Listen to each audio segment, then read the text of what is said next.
네, 코로나19의 국내 확진자가 8천 명을 넘어섰습니다. 조금 전에 전해드렸듯이 오늘은 76명이 추가돼서 국내 확진자가 8,162명으로 늘었는데요. 증가세는 조금 주춤해졌지만 수도권을 중심으로 집단 감염 사례가 이어지고 있습니다. 또 초중고 개학이 4월로 연기될 가능성이 커진 가운데 교육부가 최종 결정에 고심하고 있습니다. 천은미 이대 목동병원 호흡기 내과 교수 또 류재복 해설위원과 함께 자세한 내용 살펴보겠습니다. 안녕하십니까? 네. 안녕하세요. 네. 교수님 어제 이제 하루 완치 격리 해제된 확진자가 이제 200명을 넘어서서 714명이었습니다. 그리고 오늘 같은 경우 이제 또 추가 120명이 추가돼서 834명으로 이제 늘었다고 하고요. 방금 전해드렸습니다만 확진자가 그동안 사흘째 100명대였다가 오늘은 어쨌든 수치적으로는 100명대 아래로 떨어졌습니다. 어떻게 봐야 될까요? 네, 우선은 숫자가 준 것은 모두에게 되게 좋은 일인 것 같습니다. 네. 그렇지만 이 숫자라는 것은 원래 신천지, 대구, 경북 중심의 신도들을 중심으로 이제 많은 수가 한꺼번에 확진이 됐었고 그분들이 모두 다 아픈 환자들은 아니었습니다. 그래서 네. 앞으로는 아마 이 퇴원하시는 격리 해제되는 분은 확진자 수만큼 과거에 그 수만큼 많이 늘어날 것으로 생각합니다. 그렇지만 사실은 이 대구, 경북의 신천지 교도 중심은 교인 중심의 그런 확진자 수는 다른 나라나 중국과 비교해서 예외적인 현상이죠. 예.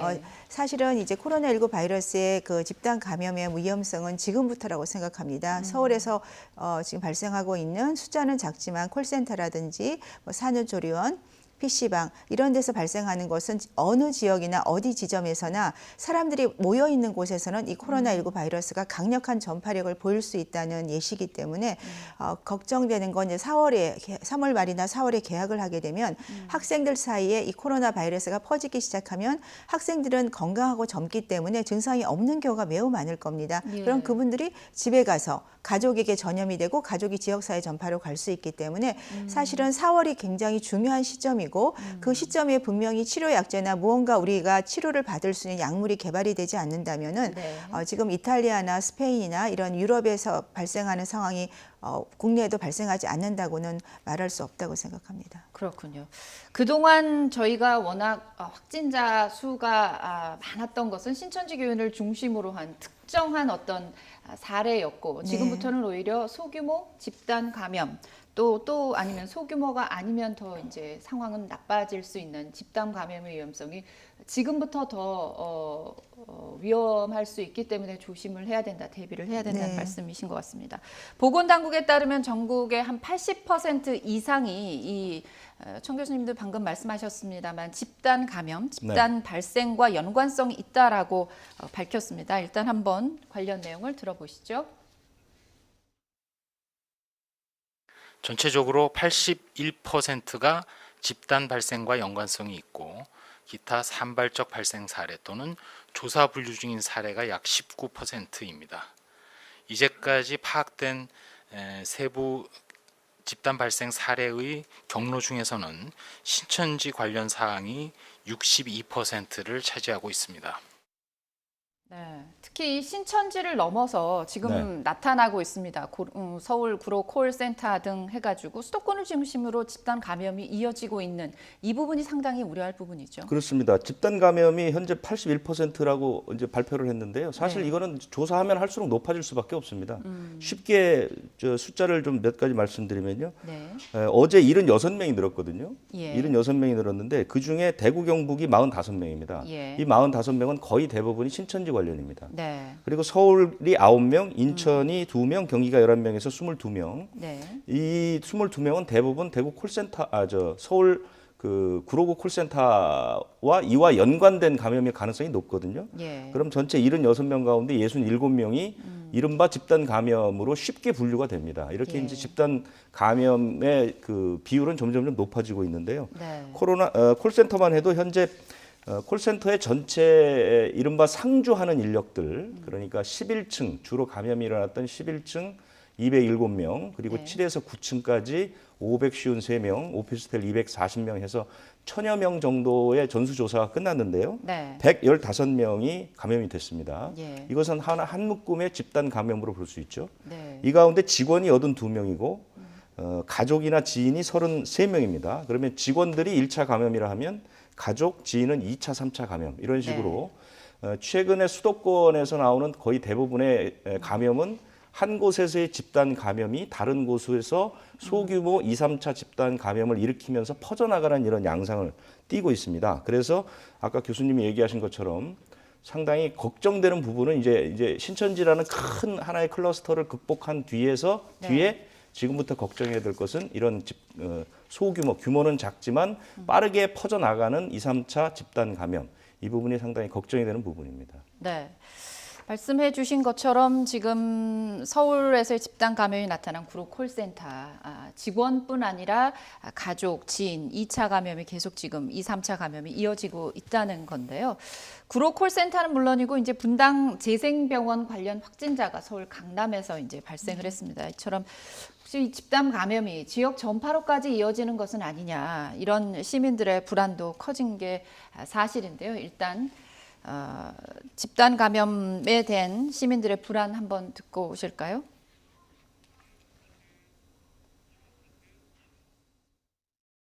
좀 많이 불안해요. 그 신도림이라는 곳이 인천이랑 천안 이제 환승 지하철이 다니는 곳이잖아요. 그래서 이제 인천 천안 쪽으로 좀 확산이 되진 않을까. 네, 지금 구로 콜센터 이 건물이 위치해 있는 곳이 신도림역 부근이다 보니까 교통 환승 지역이거든요. 그러다 보니까 이렇게 뭐 인천이나 천안 환승을 할 수 있는 곳이다 보니 많은 분들이 모이는 곳이고, 그러다 보니 거기서 또 다른 확산이 되지 않을까 우려가 나올 수밖에 없습니다. 이 수도권 지역으로 확산에 대한 속도나 영향 어느 정도 있다고 보실까요? 네, 이제 사실 이 코로나19가 가장 문제점이 확산 속도가 사실은 우리가 상상을 초월하죠. 그러니까 신종플루 독감보다도 훨씬 높고 사스보다도 훨씬 높고 지금 한 3.5 이상 된다고 생각하기 때문에 감염 지수가 더군다나 우리 서울은 지하철이 우리 대부분 우리 사람들의 대중교통 수단이거든요. 그리고 밀접도가 굉장히 높고 지금 조금 확산세가 떨어지다 보니까 지하철 타는 사람들도 늘은 것 같고 네. 또 사회생활도 조금 늘고 하다못해 금요일이나 토요일 날 보니까 이렇게 뭐 PC방이라든지 노래방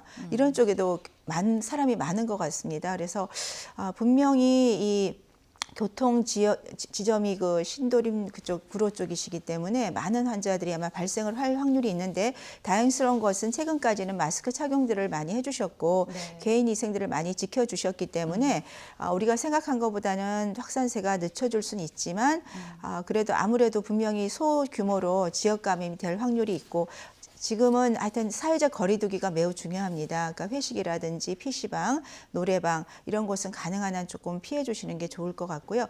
저는 개인적으로 조금 걱정이 되는 게 이런 뭐 콜센터 중심의 이런 것도 문제지만 지금 요양원하고 요양병원에 대해서 적극적인 어떤 선제 방역을 못 하고 있는 것 같습니다. 예. 그 요양원, 요양병원은 우선 그 환자들이나 그 요양원 같은 경우는 치료 그 지역이 아니기 때문에 네. 환자들이 아니죠. 일반인 노인분들이 계신데 표현력도 떨어지고 그리고 어떤 증상이 발현했을 때 그거를 발견할 수 있는 의료진도 없습니다. 예. 거기에서 만일에 한 분이 감염이 되시면 네.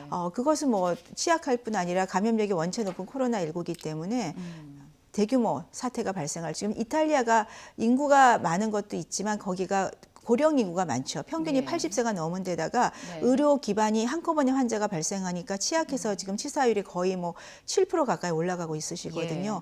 그런 점에 대해서 우리 서울 경기 지역의 이런 요양병원 지역에 대해서 좀 서울시가 조금 더 선제적으로 전수 검사를 하고 특히 간병인을 중심으로 네. 검사가 필요하고 그분들에 대해서는 마스크 지급이라든지 이런 걸 꼭 확인해 주시는 것이 필요하다고 생각합니다. 네. 지금 구로 콜센터 직원이 이제 확진이 됐는데 이분을 통해서 이제 추가로 확진된 분이 간호조무사셨어요. 네, 그러다 맞습니다. 보니까 요양병원이 코호트 격리가 되고 또 이분이 다녀간 그 교회도 지금 폐쇄가 되고 그런 상황이 벌어지고 있습니다. 지금 이 구로 콜센터 집단 감염 원인이 중요한 것은 여전히 파악이 안 되고 있다는 거거든요. 일부에서는 환기구나 공조 시스템으로 번진 것이 아니냐라는 얘기도 있었는데 보건당국에서는 이 부분은 아닌 것으로 지금 파악을 하고 있더라고요. 네, 주로 많은 분들이 11층에서 콜센터 내부에서 발생을 했기 때문에 그 원내에서 아마 감염이 되신 것 같아요. 비말 감염이나 접촉 감염. 그리고 일부분이 이제 다른 층에서 생긴 것은 아마도 엘리베이터를 통해서 발생했을 확률이 높고요. 네. 만일 환기로 발생을 했다면 훨씬 많은 분들이 지금 다른 층에서 감염자가 나와야 되는데 그렇진 않은 것 같고 하지만 지금 사실은 콜센터에서 몇 분만 증상이 있었는데 전수조사를 들어가니까 또 이렇게 많이 나오시거든요. 그게 이 코로나19가 증상이 없는 분이 매우 많다는 걸 예시하는 거기 때문에 또한 이게 이제 잠복기가 있거든요. 잠복기가 있고 이 바이러스 특징이 보니까 바이러스가 거의 3주 이상 가는 걸로 되어 있습니다. 그리고 가장 많이 오래 생존한 바이러스 37일분이 연구에 나온 게 있어요. 그래서 우리가 격리를 하더라도 2주가 아니라 최소한 3주는 격리를 해야 하는 것이 맞다고 생각하거든요. 그래서 지금은 2주 네, 자가격리 2주인데 바이러스가 기본이 3주, 20일, 평균이 20일이 나온다고 되어 있기 때문에 예. 그 지침도 조금 바꾸는 게 더 도움이 될 것 같고 지금도 보시면 음성이었다 양성률이 계속 많이 나오는 게 바이러스의 이제 활성도나 검사 채취의 방법에 따라 다르기 때문에 그런 면을 고려해서 처음에 음성이라고 하더라도 분명히 증상이 발현하면 재검을 할 수 있게 해주고 또 미국 같은 경우는 이제 검사를 무료로 국가에서 해주기로 했다고 이제 그런 얘기가 있어서 우리나라도 이제 모든 분들이 검사가 조금이라도 의심이 되는 분은 무료 검사를 할 수 있게 지침을 바꿔주는 것도 필요하다고 생각합니다. 네, 미국이 부랴부랴 국가 비상사태를 선포하면서 엄청난 나라 돈을 투입해서 이제 검사도 무료로 하고 거기에 보면 우리나라가 모범적으로 하고 있는 드라이브 스루 진단 검사도 도입을 하겠다 이런 얘기도 나오고 있습니다. 콜센터 말고도 집단 감염 우려가 큰 곳이 여럿 되고 있습니다. 지금 서울에서는 구로 콜센터 다음으로 집단 감염이 큰 곳이 동대문의 한 PC방이 지금 근원지가 되고 있어요. 그렇습니다. 이 PC방이나 집단 예배, 콜센터 이런 곳들이 사람들이 밀접하게 모여 있고 많은 사람이 한 곳에 모여 있는 그런 특징들을 가지고 있는데요. 이 콜센터, 이 PC방 감염의 시작은 교회의 수련회입니다. 동대문구에 있는 동안교회라는 곳이 있는데 이 교회의 교인 168명이 한꺼번에 수련회를 갔죠. 그 수련회에 다녀온 뒤에 5명이 확진 판정을 받았습니다. 그런데 그 확진 판정을 받은 교인 한 명이 이 동대문구에 있는 PC방을 간 것이죠. 그 PC방을 간 뒤에 거기서 지금까지 17명이 감염이 됐습니다. PC방은 보면 PC 그 컴퓨터가 놓여 있고 사람들이 그 앞에 앉아서 이제 PC를 하는 아주 어찌 보면 상당히 좀 이렇게 갇혀 있는 그런 공간이기 때문에 감염의 위험이 굉장히 높은데요. 그래서 이 PC방은 이제 어떤 식으로 검사를 하기로 했냐면은 지난달 20일부터 지난 11일까지 이 PC방을 이용했던 모든 사람들에게 문자 메시지를 보냈습니다. 한 1,200여 명 정도 되는데요. 이 사람들에게 문자 메시지를 보내서 한번 검사를 받아보도록 유도를 했고요. 그 결과 43명이 문의를 했고 4명은 증상이 있다 이렇게 얘기를 해서 다 검사로 이제 유도가 되는데요. 이 PC방이 앞으로 검사 결과에 따라서는 조금 더 확진자가 늘어날 가능성이 있습니다. 학생들이 학교나 이제 학원 문을 닫으니까 PC방으로 모이게 되는 그런 경향이 큰 것 같습니다. 말이 나온 김에 교육부 추가 연기 여부가 지금 상당히 관심을 모으고 있습니다. 앞서 교수님도 얘기를 하셨지만 개학을 할 경우 학교가 또 다른 어떤 밀접 환경이 돼서 거기서 집단 감염 우려가 큰 곳이 될 수 있기 때문에 학부모들 사이에서도 이미 국민청원이 나올 정도로 개학 연기 여부가 초미의 관심인데요. 관련 내용부터 한번 들어보시죠. 수도권 지역의 경우에 집단 감염 사례가 계속 발생하고 있어서 저희가 지금 상당히 긴장의 끈을 놓치지 않고 있는 상황입니다. 이런 상황에서 이제 개학의 연기가 필요성에 대해서는 의견이 이제 나눠지고 있습니다. 계약을 더 미룰 경우 여러 가지 이제 문제들이 발생할 수 있어요. 네. 어떤 부분에 대한 고민이 필요할까요? 일단 계약을 미루는 부분에 대해서는 교육 전문가들은 거의 대부분 다음 주에 계약은 어려울 거라고 보고 있습니다. 왜냐하면 일단 서울 수도권에서 집단 감염이 지금 형태가 이루어지고 있고 이런 네. 그 양상이 크게 수그러들지 않기 때문에 네.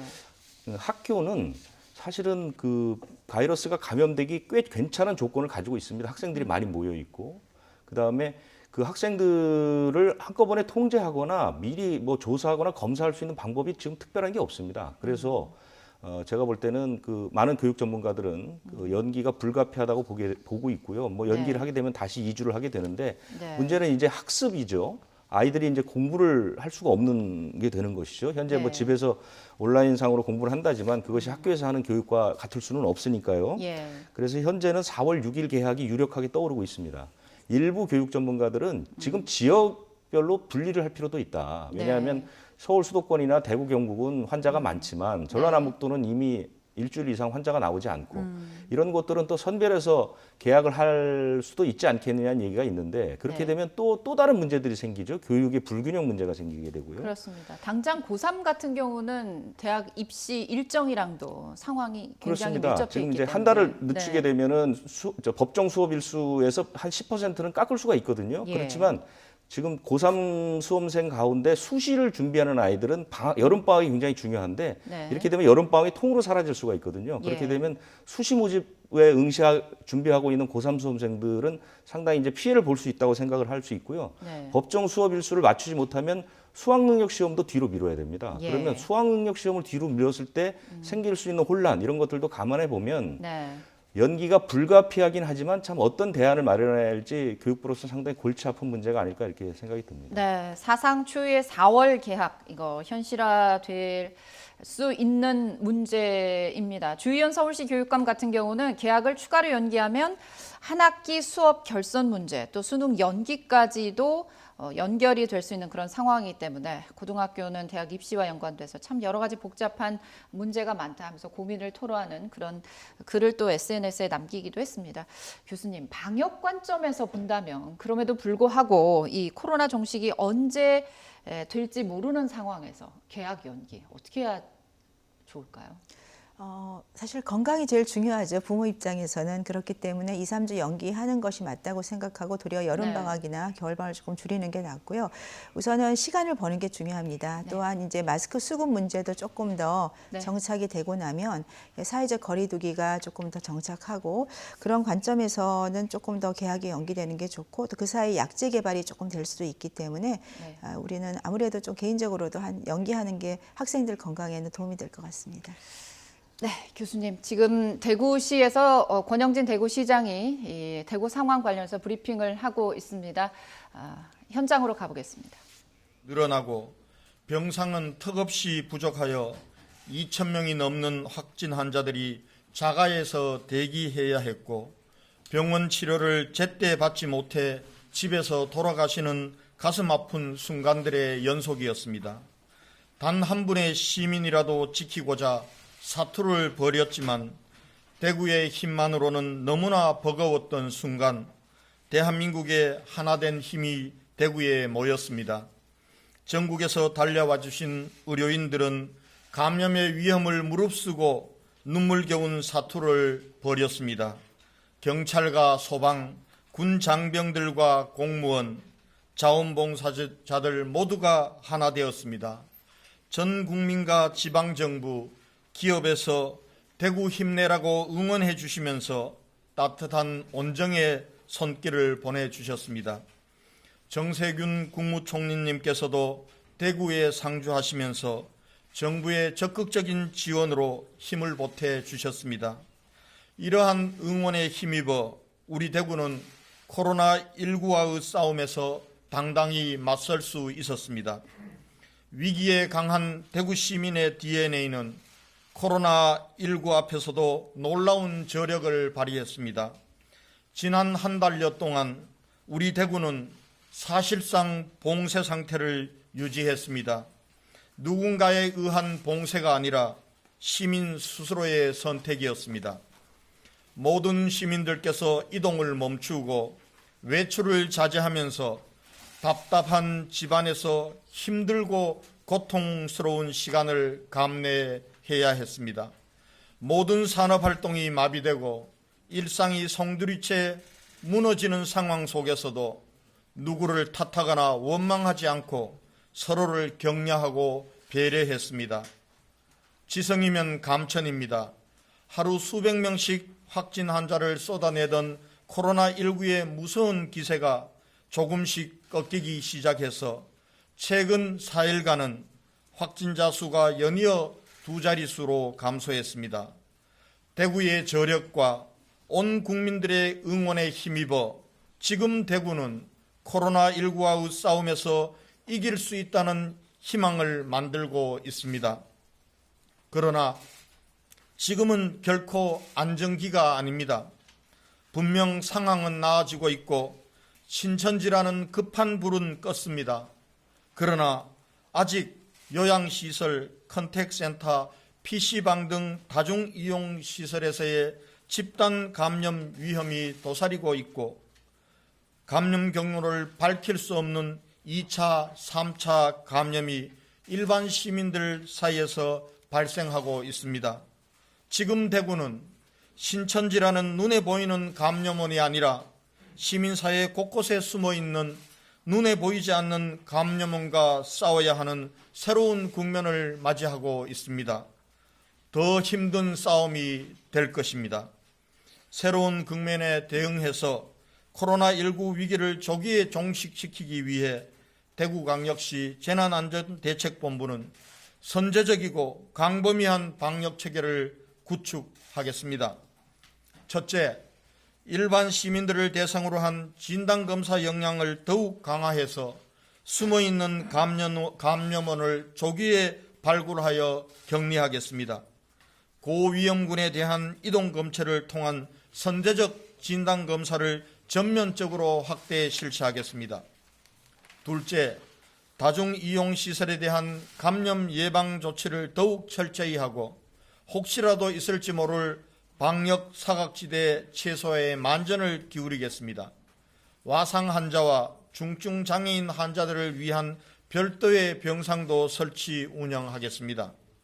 셋째, 지금까지 실시한 5만 5천여 건 이상의 진단검사에도 불구하고 그동안 무력화된 역학조사 기능을 정상화시켜 확진 환자들의 동선과 접촉자들을 찾아냄으로써 예방적 조치를 강화하고 시민사회의 불안을 해소하겠습니다. 대구사회서비스원을 통해 어린이와 어르신들을 위한 돌봄 지원 체계를 촘촘히 짜고 정신건강과 심리상담, 생활불편 해소 대책도 만들겠습니다. 아직은 대구 전역이 위험지역이고 누구도 안심할 수 없는 상황에서 시민 여러분들의 자율 통제와 생활 수칙 준수가 최고의 방역 대책입니다.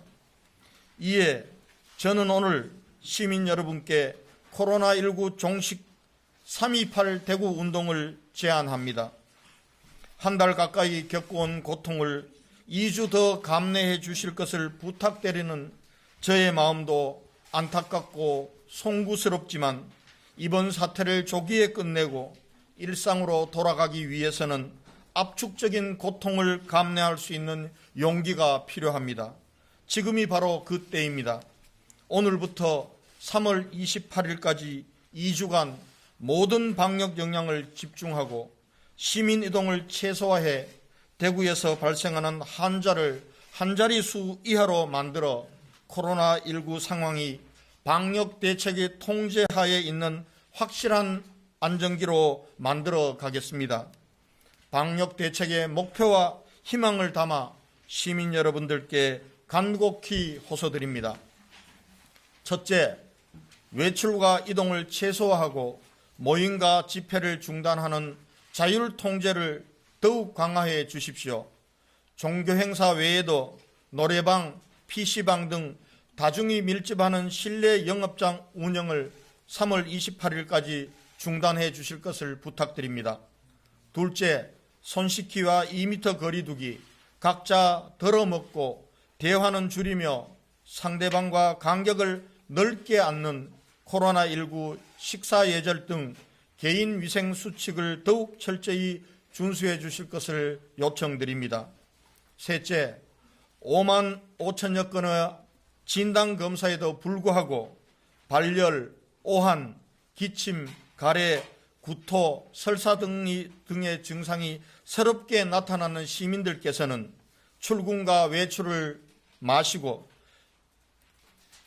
질병관리본부나 가까운 보건소에 전화하셔서 안내를 받아 주십시오. 신속히 진단검사를 하실 것을 권고해 드립니다. 기업들도 증상이 있는 직원들이 부담 없이 휴가를 쓰실 수 있도록 해주시고 코로나19 예방을 위한 유연근무와 재택근무 등을 적극 도입하여 주시기 바랍니다. 넷째, 확진 환자에서 완치되었거나 밀접 접촉자로 자가격리 중 음성 판정을 받아 격리 해제되신 분들께서도 주의를 당부드립니다. 자가격리 해제는 새로운 시작입니다. 스스로 건강 상태를 체크하고 사회적 거리두기에 적극 동참해 주십시오. 다섯째, 코로나19가 대한민국 전역으로 더 이상 확산되는 것을 막을 수 있도록 우리 스스로 솔선수범하여 대구 밖으로의 이동을 자제해 주십시오. 대구 사람을 경계하는 따가운 시선이 가슴 아프지만 우리가 늘 그랬듯이 남에게 민폐를 끼치지 않도록 대구 안에서 이겨냅시다. 저와 대구시는 비상한 수단으로 시민 여러분의 고통과 아픔을 덜어드리고 항폐화된 대구 경제를 조기에 회생시킬 수 있도록 모든 역량을 쏟아붓겠습니다. 중앙정부에 요청한 특별재난지역 선포와 긴급 생계 생존자금 지원과는 별개로 올해 편성된 대구시 예산을 과감하게 구조조정하여 긴급 경제 지원 예산을 만들겠습니다. 행사비와 홍보비, 각종 보조금 등 과감한 세출 구조 조정을 통해 780억 원 이상. 네, 권영진 대구시장이 지금 코로나19 관련해서 대구시 상황 브리핑을 지금 하고 있습니다. 오늘 대구시의 추가 확진자가 41명입니다. 나흘 연속 감소세가 이어지고 있는데요. 대구시장은 눈에 보이지 않는 감염원과 싸워야 하는 새로운 국면에 접어들었다면서 3.18 방역 대책을 내놨습니다. 한 달 가까이 신천지에 집중했다면 이제부터는 2주 더 함께 모든 방역 역량을 집중해서 시민 이동을 최소화하는 단계를 함께 동참해 주기를 당부했습니다. 그러면서 확진자가 한 자릿수로 떨어질 수 있도록 시민이 함께 동참해 줄 것을 호소했습니다. 이동 최소화를 통한 자율 통제뿐만 아니라 오늘 일요일이죠. 종교 행사도 자제해 줄 것을 계속 당부했고 다중 밀집 시설에 대한 영업 또 실내 영업장에 대한 중지를 이어가 줄 것을 또 당부하기도 했습니다. 개인 위생을 철저히 하는 것뿐만 아니라 증상이 있을 경우 이제는 대구 일반 시민들도 모두 검사를 받을 수 있도록 권고를 했고요. 기업에도 동참해서 유연근무나 재택근무를 도입해 줄 것을 당부하기도 했습니다. 여러 가지 얘기를 했는데 자세한 내용은 다음 시간에 취재기자 연결해서 알아보도록 하고요. 저희 지금 보면 교수님 집단 감염 환자 비중이 2주 전에 이제 70%대였다가 지금 가장 중요시하는 이제 집단 감염 우려가 커지는 이유가 지난주부터 이제 80% 수준으로 이게 좀 높아졌단 말이죠.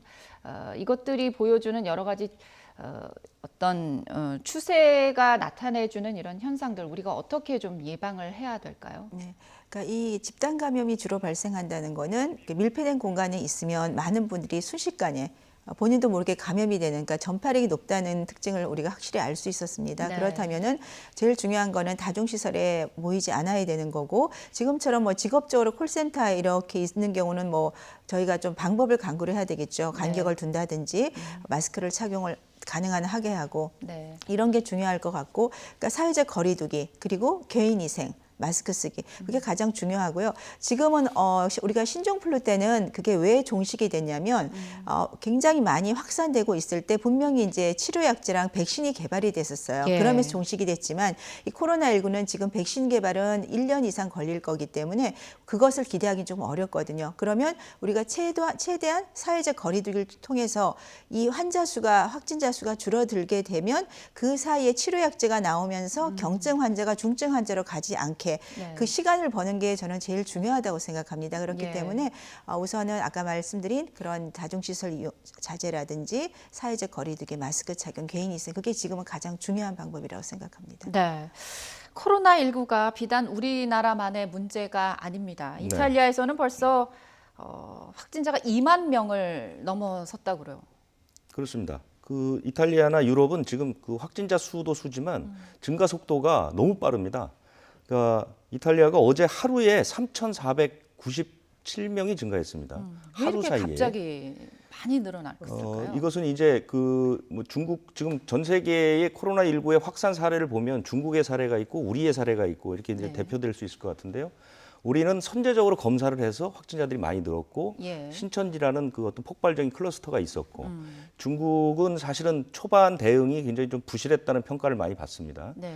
이탈리아도 사실은 초반에 그렇게 선제적인 방역에 나섰다고 보기가 좀 어렵거든요. 그러다가 예. 이제 한꺼번에 이탈리아의 보건 방역 역량을 뛰어넘는 확진자 수가 나오면 그때부터는 사실상 상당히 그 통제하기가 어렵습니다. 그리고 네. 이제 전체적으로 봉쇄 정책에 들어가게 되면 지금 이탈리아나 유럽들이 이른바 봉쇄 정책을 쓰게 되는데 네. 우한에서도 봉쇄 정책을 쓴 뒤에 그 우한 내에서 발생할 수 있는 환자들은 다 발생을 했습니다. 그래서 뭐냐면 외부로의 확산을 막는 효과가 있을 뿐이지 환자 발생을 줄이는 효과가 있는 것은 아니거든요. 예. 그래서 이탈리아는 지금 그런 상태에 들어갔다고 보이고요. 네. 또 하나 걱정스러운 건 사망자의 증가 속도가 너무 가파릅니다. 이것은 아까 말씀하신 것처럼 고령 인구가 워낙 많기 때문에 그리고 네. 역시 초기 방역이 약간 부실하지 않았냐는 평가를 지금 좀 약간 섣부르긴 하지만 그리고 이제 이탈리아가 사실은 그 감염에 이르게 된 것은 북부 쪽에 있는 그 중국인 상인들의 얘기들이 많지 않습니까? 예. 밀라노를 중심으로 하는 중국의 이제 패션 도시들이 네. 사실 그곳에 중국의 저장성의 원저우라는 그 도시의 상인들이 그곳에 많이 섬유 산업에 진출해 있습니다. 네. 그래서 그 4만에서 한 8만까지 살고 있고요. 이 사람들이 춘제를 맞이해서 중국에 다녀온 사람들이 많습니다. 그래서 이탈리아의 첫 번째 확진도 우한 출신 부부였거든요. 그래서 예. 중국에서 시작된 감염이 사실상 그 초기 방역에 실패함으로써 이탈리아 전역으로 퍼지고 유럽은 네. 국경 개방 조약이라는 게 있습니다. 예. 26개 나라가 국경이 없습니다. 사실상 마음대로 돌아다닐 수 있고요. 네. 그래서 옆 나라로 무자비하게 퍼져나가는 양상. 그래서 이탈리아, 스페인, 네덜란드, 프랑스 이런 식으로 이제 계속 퍼지고 있는데 네. 당분간은 이런 이른바 창궐세가 유지되지 않을까 이런 전망들이 많습니다. 네, 결국 말씀하신 것처럼 이탈리아 정부가 이제 전 국민에 대해서 이동 제한 명령까지 내린 상황입니다. 세계보건기구 WHO가 사무총장이 이런 말을 했어요. 이제는 유럽이 코로나19의 진원지가 됐다. 이런 평가를 했고 앞서 이제 세계적 대유행을 선포하기도 했습니다. 국내에서 이 유럽발 감염 우려도 큰데요. 어떤 방역 대책이 필요할까요? 네, 우선은 뭐 외부 감염을 차단하는 게 가장 중요한 방역의 1순위입니다. 그래서 특별 입국 절차가 지금 유럽 주요 발생 국가에서 지금 우리나라에서 하고 있고 네, 오늘부터 시행이 네, 됐죠. 그러니까 2주 정도 이제 격리와 자가 진단 맵 그런 걸 다 시행을 하기로 했는데 뭐 그것도 중요할 것 같은데요. 중요한 것은 이제 그런 분들이 말 들어와서 감염을 시키면 네. 우리가 이제 그걸 어떻게 대처하냐. 지금 스페인이나 이탈리아를 보시면 장수 국가니까 네. 고령자가 많아서 이제 치사율이 높게 나오는 거거든요. 근데 예. 그 환자들을 보시면 특징이 있어요. 고령자이면서 이 바이러스가 가장 공격을 많이 하는 데가 혈관이랑 심장입니다. 네. 그래서 고혈압 환자가 가장 위험도가 높고 그다음에 당뇨 환자, 심장 혈관 환자입니다. 그래서 그 바이러스가 공격하는 세포 수용체가 심장하고 혈관 내피세포에 많다고 나와 있어요. 그래서 네. 지금 만일에 연세가 있으신데 내가 고혈압이나 당뇨, 그다음에 심장혈관 스텐트를 한 경험이 있거나 그런 분들은 정말로 각별히 조심을 하셔야 되고 네. 가족 중에 그런 분이 있다면 뭐 학교를 개학을 하거나 가족분들 중에서도 최대한 본인들이 건강하더라도 마스크 네. 착용 그리고 조금이라도 본인이 증상이 있으면 꼭 가서 검사를 받는 그런 스스로의 어떤 우리의 개인위생을 지키는 것만이 지금은 가장 중요한 방역이라고 생각합니다. 네. 혹시 본인이나 가족 중에 고혈압, 당뇨, 심장 질환을 갖고 네. 계시다면 각별히 더 더 조심을 유의를 하시- 네. 하고 해야 된다는 그런 말씀이셨습니다. 마지막으로요, 이 확진자 동선이 이제 공개가 되면서 네. 사생활 침해 얘기 논란이 많이 있습니다. 인권위에서도 성명도 내고 과연 이 부분 어떻게 해야 될까요? 최근에 이른바 가짜 뉴스라고 해서 그 허위 조작 정보가 많이 유포가 되죠. 그런데 예. 최근에 이 가짜 뉴스의 특징을 보면 부산에 있는 어느 시장에 확진자가 뭐 무더기로 나왔다. 또는 뭐 무슨 카페든 뭐 어디가 신천지가 운영하는 업소다. 이런 식으로 구체적인 장소나 동선을 공개하는 가짜 정보가 많습니다. 네. 이게 바로 이제 그 지난 메르스 2015년 메르스 때 이후에 사실은 이제 이 발병의 동선이라든가 이런 것들을 공개하게 함으로써 나타나는 가짜 뉴스거든요. 예. 그리고 이 동선이 공개됨으로써 확진자뿐만 아니라 접촉자 또는 그 일대 주변 주민들까지도 집단으로 이제 피해를 계속 보게 되는 것이고 예. 실제로 우리 그 세 번째 확진 환자 우리 네. 조금 시간은 지났지만 이 세 번째 확진 환자는 병원에서 치료를 받는 동안 정신과 진단을 받았습니다. 네. 왜냐하면 세 번째 확진 환자가 그 당시에 뭐 6번 환자라든가 이런 식으로 감염을 계속 그 추가 슈퍼 전파자라는 감염자가 이런 나왔죠. 얘기가 네, 나와서 네. 그럴 만큼 이제 사생활 침해가 심각하거든요. 그래서 이런 것들을 막기 위해서 앞으로는 뭐 세부적인 거주지나 주소나 이런 것들은 좀 공개하지 않고 네. 가능하면 개인의 정보가 누군가가 특정인이 드러나지 않는 정보만 공개하는 방향으로 지침이 바뀐 거죠. 그렇지만 뭐 반드시 필요하다는 것은 하지만 동선의 공개는 굉장히 필요한 겁니다. 왜냐하면 네. 동선이 공개됨으로써 자기가 그 근처에 있었다면은 좀 더 주의를 할 수 있고 또는 예. 검사를 받을 수 있고 예방적 효과도 크기 때문에 공개는 해야 하나 개인의 특정 정보가 노출되지 않는 선에서 공개하라 이렇게 지침이 바뀐 겁니다. 확진자 동선에 나타난 뭐 여러 가지 영업장, 식당 등 비롯해서 그쪽에서도 또 굉장히 큰 피해를 보는 사례가 있기 때문에 어쨌든 이 확진자 동선 공개는 우리 모두를 위해서 필요하지만 나름 어느 정도 선을 지켜야 하지 않을까 생각이 됩니다. 네, 지금까지 천은미 이대 목동병원 호흡기내과 교수 유재복 해설위원과 함께 코로나19 오늘 상황 알아봤습니다. 고맙습니다. 고맙습니다.